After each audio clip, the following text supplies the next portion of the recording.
me gustaría que partiéramos con Janet, que nos explique lo que quieren hacer desde el punto judicial. Y ya voy con el testimonio de Alejandra. Les agradezco a las dos por estar acá. Alejandra, te agradezco mucho por recibirnos en tu casa. Janet, bueno, cuéntanos un poquito cuál es el mecanismo legal que ustedes quieren recurrir respecto a este primer hecho. Él, por el crimen de Verónica y su hijo, que fue el 2005, no cumplió la totalidad de la condena, que es la que se le otorgó en su momento. O sea, evidentemente, si... Hola, buenos días primero. Buenos días. Si Hugo Bustamante pudo asesinar es porque estaba libre, y si estaba libre es porque le dieron el beneficio de la libertad condicional, sin notificarle a la familia, sin escuchar la voz de las víctimas, y por lo tanto eso ha provocado en definitiva que la sociedad completa se arriesgara y en definitiva que lamentablemente Ámbar se atravesara en el camino de un asesino y fuera asesinada. Por lo tanto, nuestra primera labor es que se revoque la libertad condicional por la Comisión de Libertad Condicional, y así asegurarnos y asegurarle a toda la sociedad que no quede libre este señor Bustamante, sino que pague con cárcel hasta el 2032, que debió estar en la cárcel, independiente de lo que pase con el juicio de Ámbar, porque hemos escuchado que van a tratar de buscar probar la inhabilidad mental de Bustamante, del asesino, y para nosotros es relevante que se muevan por carriles independientes. Es bien relevante lo que nos dice Janet, porque claro, si se apela, Diana, y Sole y Simón, a la inhabilidad mental, y eventualmente, en un caso hipotético, eso prospera, no tiene nada que ver con la primera causa, porque la primera causa él fue condenado, y por lo tanto ustedes podrían, a través del recurso que tú vas a poner, lograr que se cumpliera todo lo que falta de condena. Sí, el Poder Judicial dijo en un comunicado que iba a escuchar y se iba a abrir a escuchar a todas las partes, y aquí vamos a exigir que se escuche de alguna vez a las víctimas, porque han sido absolutamente invisibilizadas. El sistema las anula, el sistema no les da abogado gratis, el sistema no les pregunta ni les notifica que va a salir su victimario. Exacto. Y por lo tanto ese sufrimiento debe ser compensado, y la única forma de reparar este mal causado y esta tortura que ha sufrido la familia de Verónica y del pequeño Kenito de 9 años es que regrese a la cárcel a pagar a lo menos la condena. Tengo una pregunta, Katy, ¿me escucha Janet? Sí.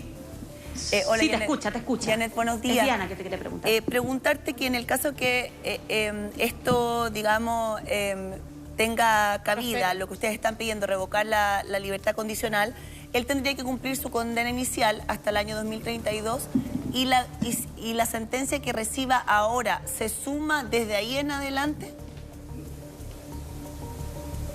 Efectivamente, la sentencia que reciba ahora, en caso de probarse que fue el autor del asesinato de la pequeña Ámbar, se sumaría a esta sentencia inicial de 27 años, a lo que fue condenado en 2005 y de la que solo ha cumplido 11 años.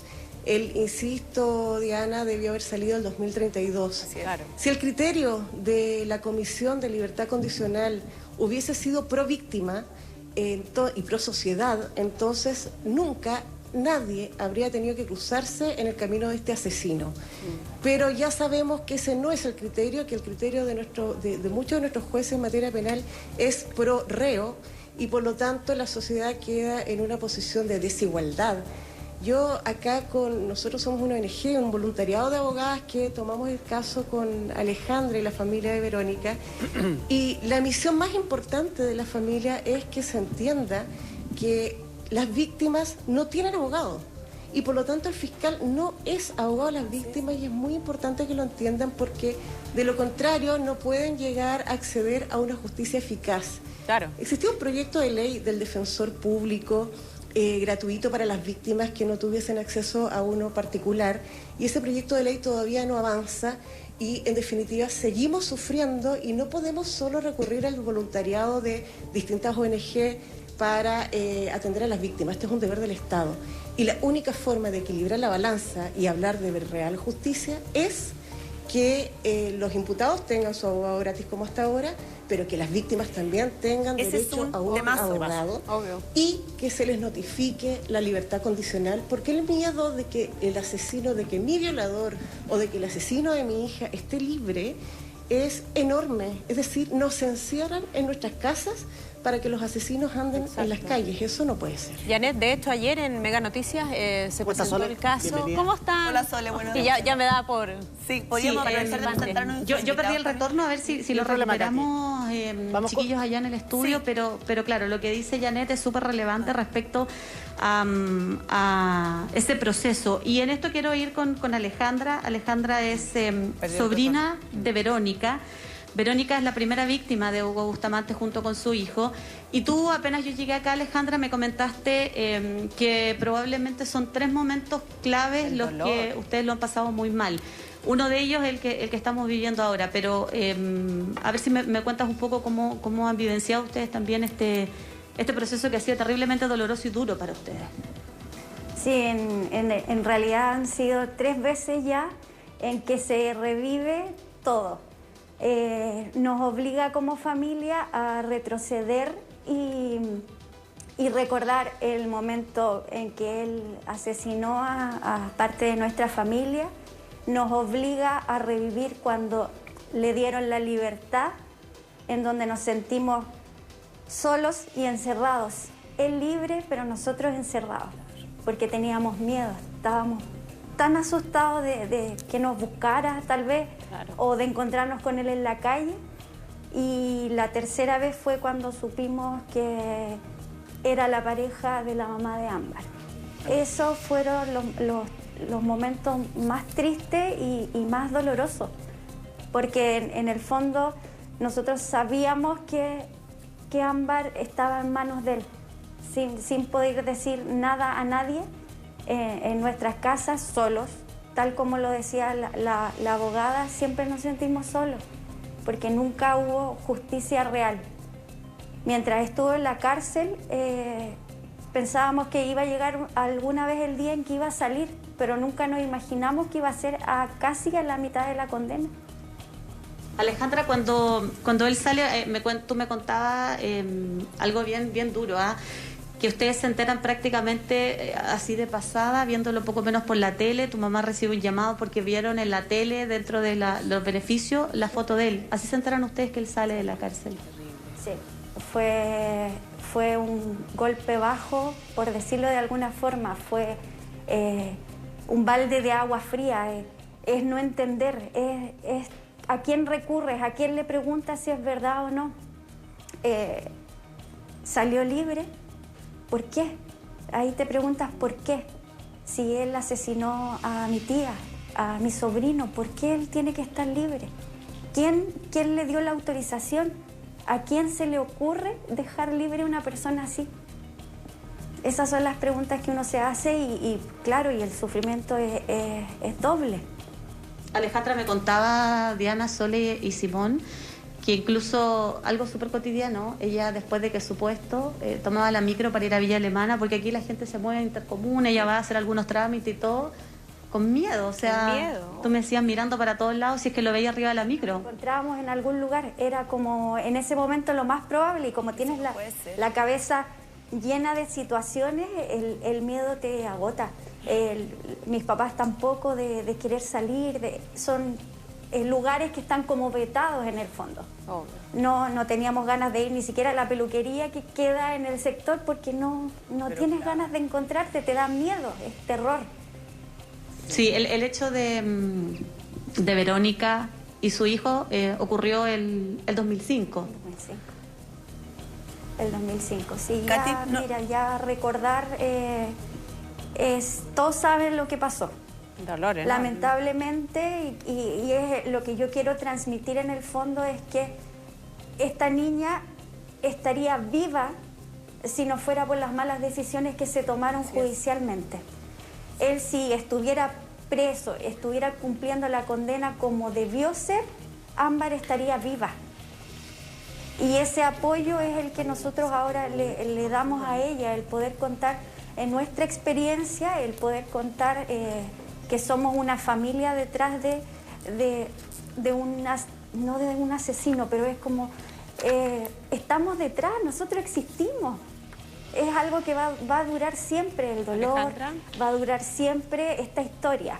Claro. ¿Los escucha Alejandra? Sí, los escucha. Alejandra, saludarte también. Muchas gracias por tu testimonio. Ustedes no solo existen, sino que han sentido durante todo este periodo ese dolor enorme y ese miedo. Comentaba yo que ayer en Mega Noticias mostramos el caso de otra familia muy impresionante que estaba aterrada de que dejaran en libertad o le entregaron una libertad condicional a alguien que había sido también responsable de un doble crimen. Y el testimonio que entregaban ayer era muy potente porque decían que miedo que nos venga a buscar a nosotros, porque parece que nosotros también le faltamos dentro de esta cacería, ¿no? Y dentro de este asesinato. Y me imagino qué es lo que piensas tú, a ver si puedes relatarnos parte de lo que ha sido vivir estos 4 años sabiendo que él está en libertad. Todavía es el presunto autor de este crimen, pero eso en nada opaca el dolor y el miedo que ustedes han sentido durante este periodo de tiempo, que ha sido muy largo.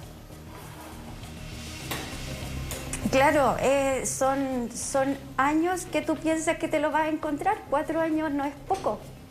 No es poco y siempre está esa sensación de injusticia, esa sensación de no poder hacer nada, esa sensación de a quién le cuento, con quién me apoya a mí o a mi familia, de saber de que él está libre. Exactamente. Con el miedo de poder encontrarte, le entiendo perfectamente a la familia de esta niña. Porque ustedes sentían lo mismo. Perfectamente, Viviana. Exacto, de tomar una micro, de tomar un colectivo y encontrártelo. Uno sabe que está trabajando de guardia en tal lado y uno dice, pero ¿cómo? ¿Guardia de seguridad? Siempre te llega el comentario. Bueno, nunca lo vieron. Seguridad usando armas, miedo, además. mucho miedo. Alejandra, buenos días. Exacto. Sí, más encima con armas. De hecho, Hola. tengo entendido que él subía fotos a las redes sociales con su arma cuando desempeñaba la labor de guardia. Quería preguntarte, ¿qué te pasó por la cabeza cuando escuchaste el caso de Ámbar y cuando, como tú relatas, supieron a través de la prensa que Hugo Bustamante era pareja de su mamá? ¿Qué pensaste ahí en ese momento? Inmediatamente, quiero ser súper honesta, inmediatamente se vino a la cabeza de que había sido él y que la niña la iban a encontrar fallecida. No puedo decir otra cosa de pensar de que se había ido de la casa o que la niña por problemas se quiso ir. No, en ningún momento. Siempre pasó por nuestra cabeza de que él le había hecho algo. Siempre. Alejandra, ¿cómo estás? Te saluda acá Simón. Hola. Tú mencionaste 3 etapas, ¿cierto? Que fueron fundamentales en términos de cuando se enteran de la libertad condicional, ¿cierto? Pero tú mencionaste la etapa 3 cuando ustedes se enteran de que él era pareja de esta mujer. En Villa Alemana es un pueblito pequeño, una ciudad pequeña. ¿Nunca se les pasó por la cabeza en alguna instancia tratar de contactarse con, en este caso con la pareja de Hugo Bustamante, alertar al entorno, comunicarse con el barrio? Estoy pensando quizás en aquello de que entre ustedes eventualmente está una persona que podría revestir algún grado de peligrosidad. La verdad es que no, uno no lo hace por miedo y además, imagínate, yo llamo a la tía y ¿qué le digo? ¿Sabe qué, señora? Debe haber sido él. Por algo uno cree en la justicia, ya estaba detenido y solo faltaba que la encontraran a ella. Era cosa de tiempo, era cosa de días, tal vez semanas, pero la seguridad de nosotros, por lo que nosotros vivimos, era de que la iban a encontrar fallecida, lamentablemente. Yo quiero ahondar solamente en que si se hubiera cumplido su condena, la niña estaría viva. Exactamente. Eso a mí me da mucha pena. La verdad es que me da mucha pena lo que está viviendo la mamá la tía de Ámbar o los familiares más cercanos a ella, porque en el fondo todos somos culpables de lo que a ella le está pasando. Ella no debería estar muerta. Ella debería estar viviendo sus 16 años como corresponden. Es que ¿Saben qué me comentaba Alejandra, compañeros allá en el estudio? Que ella rememoraba, y yo le agradezco profundamente a ella, a su mamá también, que no está en cámara, pero que me ha contado algunas cosas, que ese día, en esa oportunidad que lo juzgaron por el caso de tu tía, ustedes estuvieron ahí, prácticamente al lado de él, y tú me contabas una experiencia que para ti fue súper impactante. Tu hermana me contaba también que se recuerda de ciertos gestos puntuales que ella vio en él y que es como una especie de un recordar permanente, ¿no? Ese día que estaban ustedes ahí en el tribunal, cuando fue el juicio. Sí, sí. Lamentablemente quedamos atrás de él cuando le dieron la condena. Lo que recuerdo también es que dijeron 27 años sin beneficios. Entonces, todas esas cosas vuelven ahora. 27 años sin beneficio. O sea, ¿por qué tuvo el beneficio de salir a mitad de condena? Sí, yo recuerdo, dijeron sin beneficio. Sí. Son cosas súper importantes que uno se recuerda. Él, cuando le dieron la condena, miró a su abogado, hizo un gesto como como que 27 años. Lo encontró poco. Imagínate lo que nosotros sentimos ahí estando mirándolo. Claro. Mirando como él casi era una burla, los 27 años, y después le otorgan un beneficio de salir a los 11 años. Como impotencia me imagino que sientes, porque Muchísima. además tuviste todo lo que tuvo que ver tu mamá fue y hizo toda la parte complicada de reconocimiento. La pena de ella, la pena de la injusticia, su papá también, Los que quedan. su otro hermano. Su hermano, sí. Son cosas que, claro, uno queda para siempre con esto, porque si bien nuestra tía ya está fallecida, el niño está fallecido, queda una familia atrás, queda una familia que sigue viviendo con miedo, la misma condena que le dan al sujeto este. Entonces, si para él fueron 27 años, para uno es el resto de la vida. Seguro. Alejandra, el reportaje... Sí, y es bien crucial ese abandono que dicen. Sí, total. Por favor, Diana. Sí, Katy, el reportaje que hemos citado bastante en la revista El Sábado cuenta la historia de tu tía Verónica con Hugo Bustamante, donde él logra aislarla del resto de su familia y va por un objetivo que está bastante claro. ¿Tú recuerdas de haberlo visto, haber conversado con él, lo que la familia sentía respecto de la personalidad de él? Antes de cometerse, por supuesto, el crimen, cuando comienza esta relación de pareja, donde él logra, como insisto, aislarla del resto de su familia. Nunca les gustó. Nunca fue cercano, porque ya se veía que ella estaba más lejana. La tía Becky era una persona súper alegre, de esas tías que uno toca la puerta y uno sabe que viene la tía y pucha, y corre, la divertida, ya no era la misma. Estaba condicionada, me imagino, a una relación que no podía terminar en su momento, o estaba con la duda, no lo sé. Ella no sabía de que tenía antecedentes, al contrario de la mamá de Ámbar. Ella no lo sabía. Él se presentó como un retirado de la Armada. Se conocieron en una actividad de la iglesia. En una actividad de la iglesia. Y habían unas charlas que daba la municipalidad, y ahí hubo el vínculo. Alejandra. Pero a la familia nunca le gustó, porque es...